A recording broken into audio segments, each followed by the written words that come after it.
What's up everyone? Eli here, back for a CD collection video.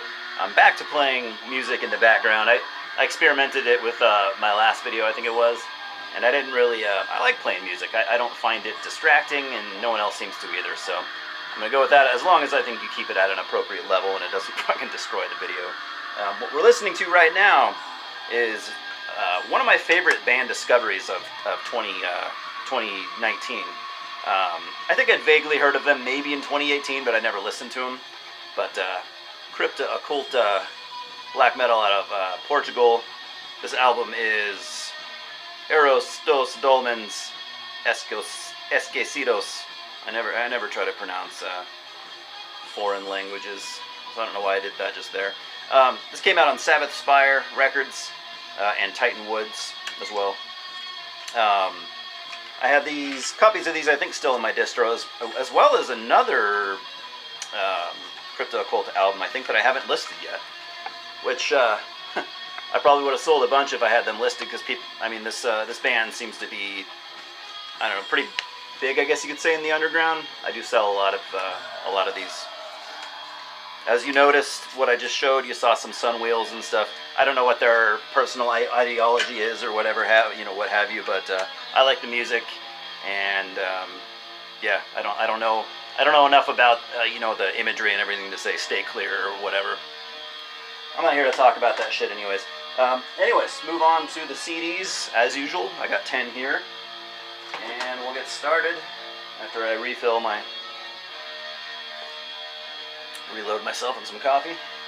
Alright, starting with just some random CD Moribund Records sent me years and years back.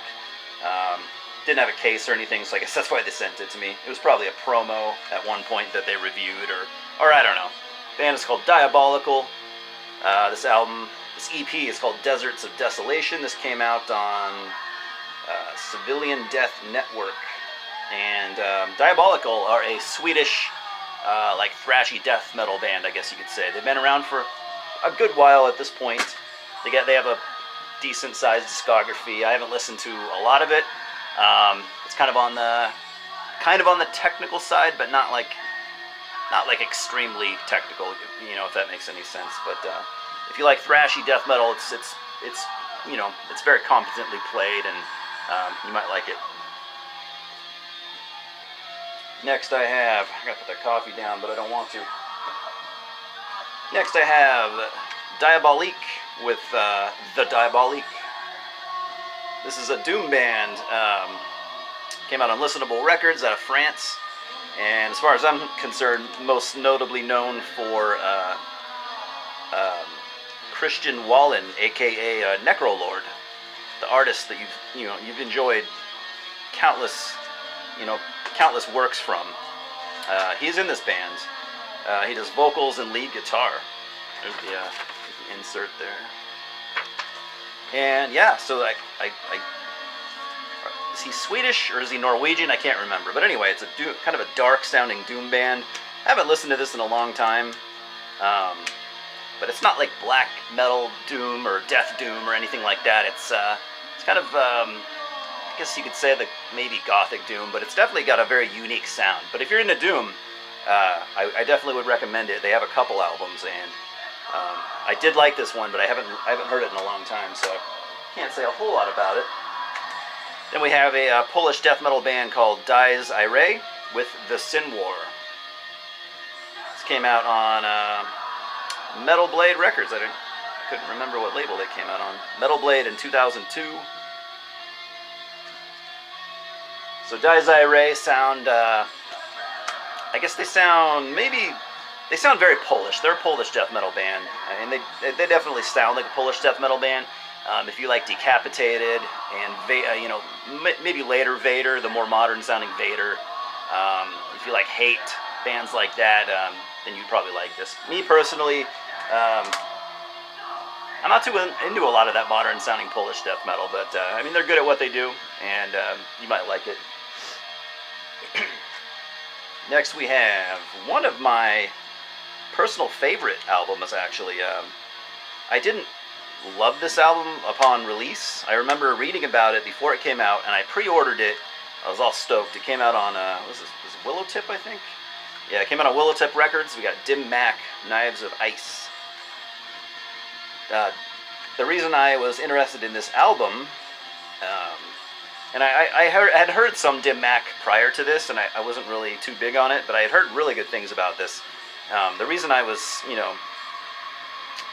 excited for it was, I was reading really good things, and it's got Sean Kelly and Scott Ruth from Ripping Corpse. So as soon as I heard that, and then it's got John Longstreth on drums, Scott Hornick on bass, and as soon as I heard that, I had to have it. As soon as it came out, I popped it in my CD player, or as soon as I got it, and I wasn't really sure what to think about it. But it's aged with me incredibly well. This is now one of my favorite death metal albums. It does not sound like Ripping Corpse. Dim Mak, if you've heard any Dim Mak, they sound very little. It wasn't like, Sean Kelly wasn't just trying to continue Ripping Corpse. Dim Mak was an entirely different animal. A little more technical, a little more modern sounding, quite a bit more modern sounding. But when I say technical and modern sounding, don't let that ruin this for you. Definitely give this a chance. This album is one of the most unique death metal albums I've ever heard, and it's at least a 9 or a 10 out of 10 album for me.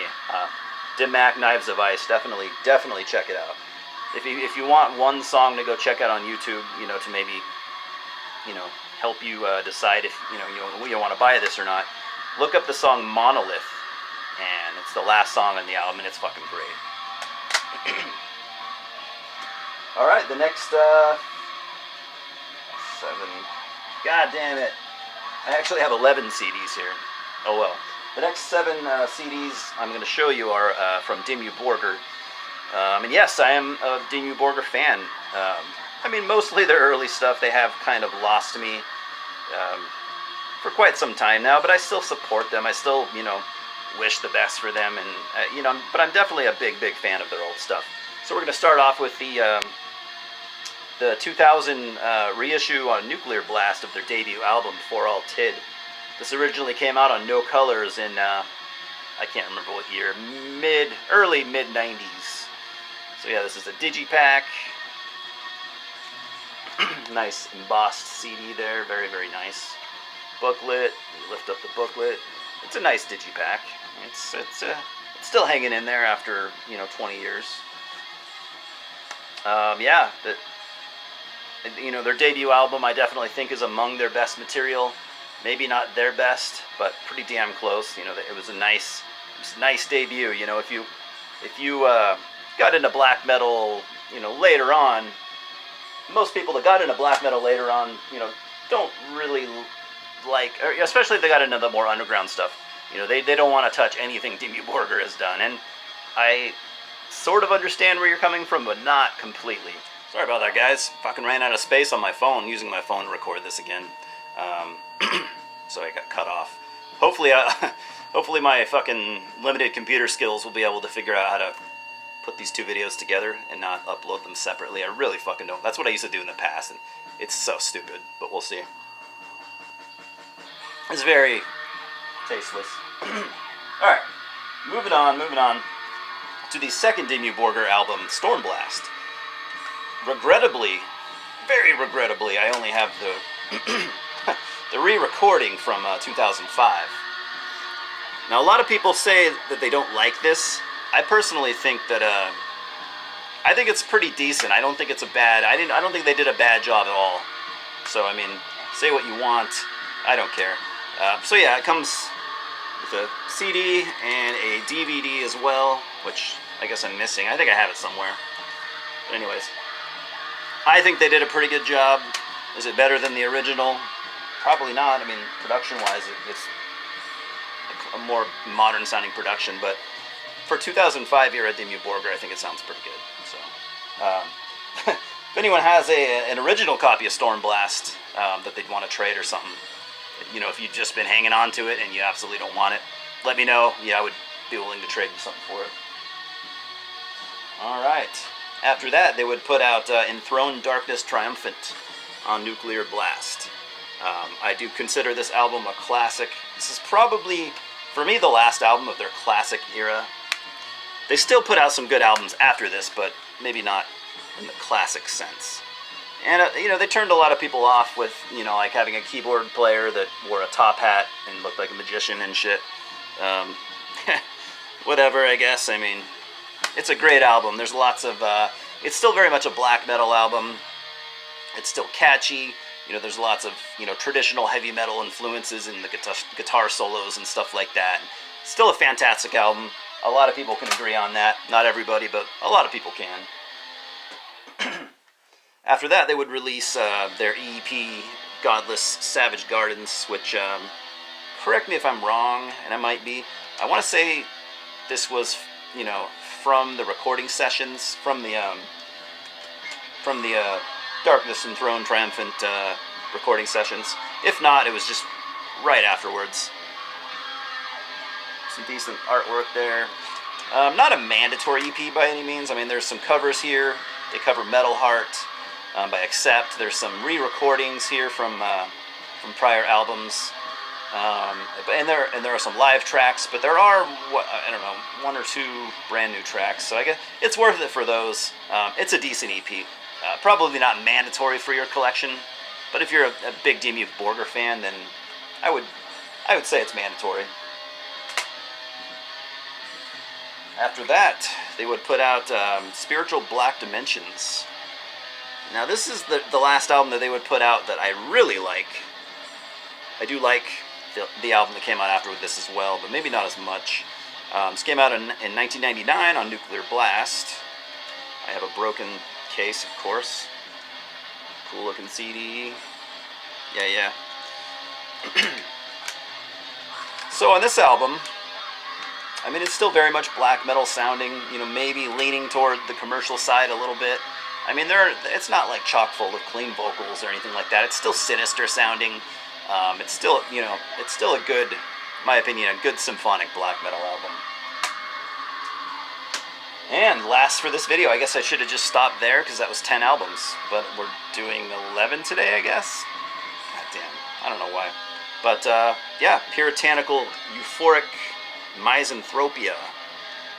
Some more crazy cover art there with naked people. And this came out in 2001 on Nuclear Blast. I think they're still signed to Nuclear Blast. Maybe not. I don't remember. I'll have to check. And this album is very symphonic. This is where they really started to ratchet up the symphonic elements in their sound, which has always been there since day one. But this is when they would really start cranking it up. I can't remember if there was like live orchestra members on this one or not, like they would do on the album after this, and a little bit since then even. But yeah, I don't remember. I don't remember if there's any you know, actual orchestration going on, or, you know, orchestra. What do you call that? Musicians that play in orchestras, like they would, you know, do later on. I could look into it, but I don't know. But anyway, this album is very symphonic. You know, they probably lost a lot of people here. I don't listen to this album all the time. I still think this is a good album, but out of their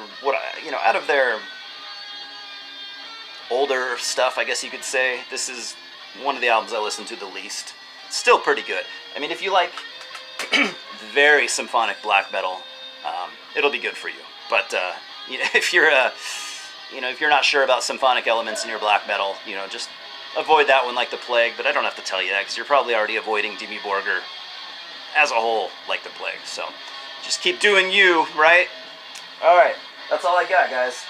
Once again, if you like what you heard in the background, if you could hear it, Cripta Oculta from Portugal. Excellent Portuguese black metal.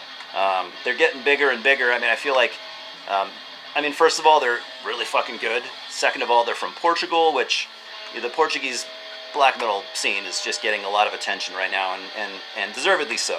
So, you know, check them out, do your research. You know, if you're not offended by any of their imagery or lyrics or anything, you know, like I said, I don't know, I don't know what it is, but yeah, check it out if it's something that you want. I have them cheap in my distro, and they're going fast. I probably don't have many left because I've been actually selling a lot of these. So, anyways, thanks for watching. As always, we'll talk soon. All right, Cheers. Later.